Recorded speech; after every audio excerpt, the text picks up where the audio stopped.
mula sa aklat ni Propeta Malakias. Tandaan ninyo, darating ang araw na lilipulin ko ang mga palalo at masasama. Sa araw na yaon, matutupok silang gaya ng dayami at walang matitira sa kanila, sabi ng Panginoon. Ngunit kayo na sumusunod sa akin ay ililigtas ko at pagagalingin ng aking kapangyarihan na lulukob sa inyo gaya ng sinag ng araw. Ang salita ng Diyos.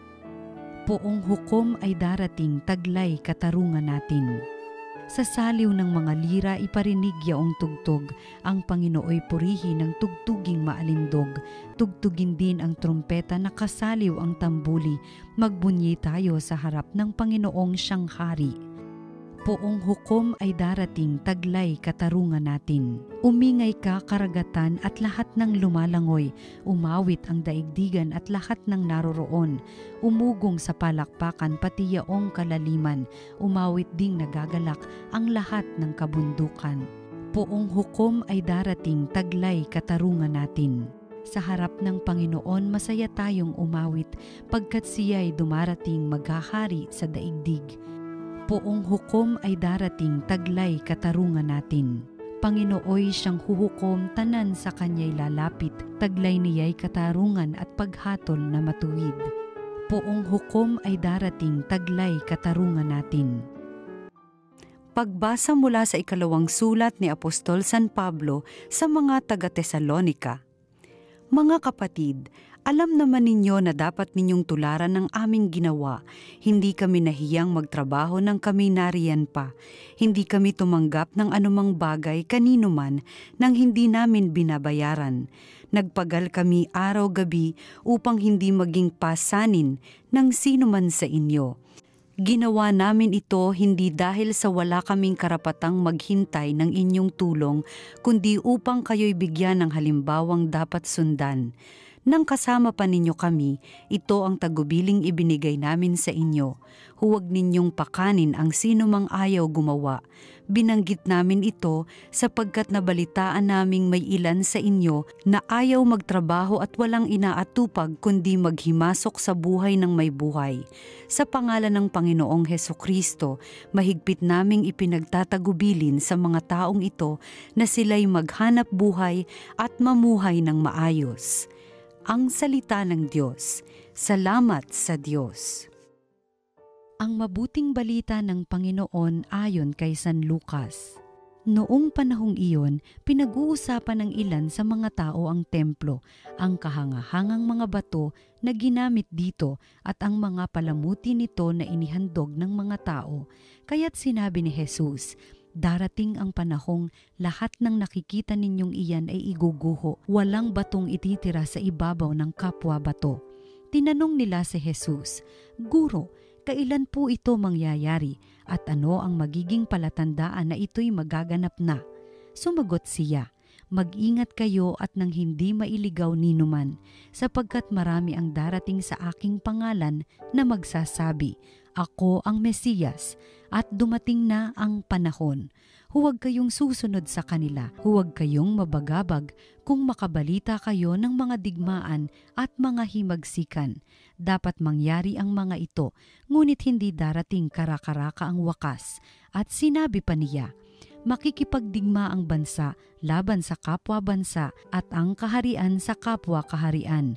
Magkakaroon ng malalakas na lindol, magkakagutom at magkakasalot sa iba't ibang dako. May lilitaw ng mga kakilakilabot na bagay at mga kagilagilalas na tanda buhat sa langit. Ngunit bago mangyari ang lahat ng ito, darakpin kayo't uusigin.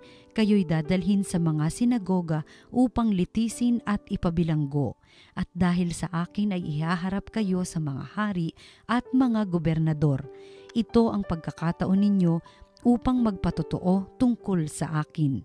Ipanatag ninyo ang inyong kalooban.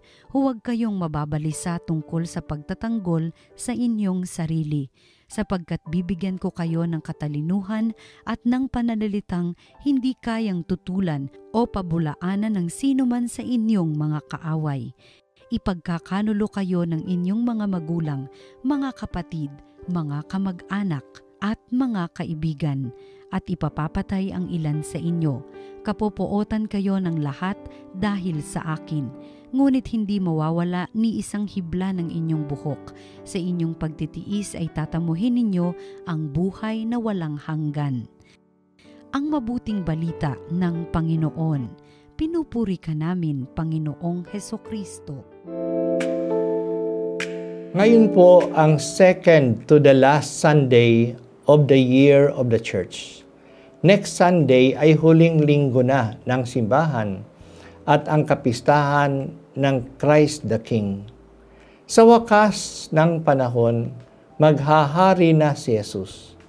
Doon na mararanasan ng lahat ang tagumpay ni Jesus. Ngayong linggo, ang linggo bago ng Christ the King, ay itinalaga ni Papa Francisco na World Day of the Poor.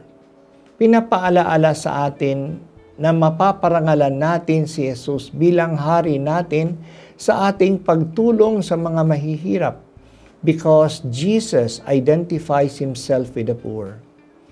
Ipaghanda natin ang ating sarili sa pagpugay kay Jesus bilang hari natin sa ating pagpansin at pagtulong sa mga mahihirap. Ang mga alagad ni Jesus ay mga kasama niya mula pa sa Galilea. Ito'y isang probinsya kung ikumpara natin sa Jerusalem. Mga probinsyano sila at baka ang ilan sa kanila ay noon lang nakarating sa Jerusalem. Hangang-hanga sila sa templo na talagang pinaganda ni Haring Herodes. Napakalaki ang mga bato na ginagamit dito. Napakaganda ang mga decorations. Ngunit pinaalaala ni Jesus na darating ang panahon na sisirain itong lahat. Walang bato na may iwan na nakapatong sa isang bato. All will be flattened. Kaya ang pag-uusap ng mga alagad ay napunta sa wakas ng panahon. Kailan ito mangyayari? Ang tanong nila. Tanggap nila na magwawakas ang panahon. Ang kanilang hindi lang alam ay kailan ba ito mangyayari.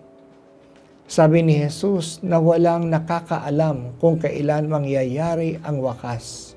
Kaya wag silang magpadala sa mga nagsasabi na nandito na ang wakas o sa susunod na buwan o sa ganitong taon magwawakas ang panahon.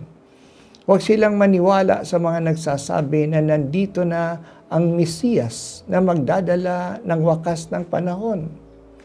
Pero may mga pangyayari na magpapaalaala sa lahat na magwawakas nga ang lahat. May mga digmaan na mangyayari, mga gulo, mga lindol, mga salot, mga pandemya, pero hindi pa nga darating ang wakas. Mangyayari pa nga na may mga pag-uusig na mangyayari sa kanila. Aakusahan sila. Kakalad ka rin sila sa mga hukuman. Kukontrahin sila kahit na ng mga kasama at kamag-anak nila. Pero huwag silang mabahala. Hindi sila pababayaan ng Diyos. Bibigyan sila ng kakayahang sumagot sa mga akusasyon sa kanila. Ang mga pag-uusig ay magiging paraan upang sila ay makapagpatotoo sa kanilang pananalig sa Diyos.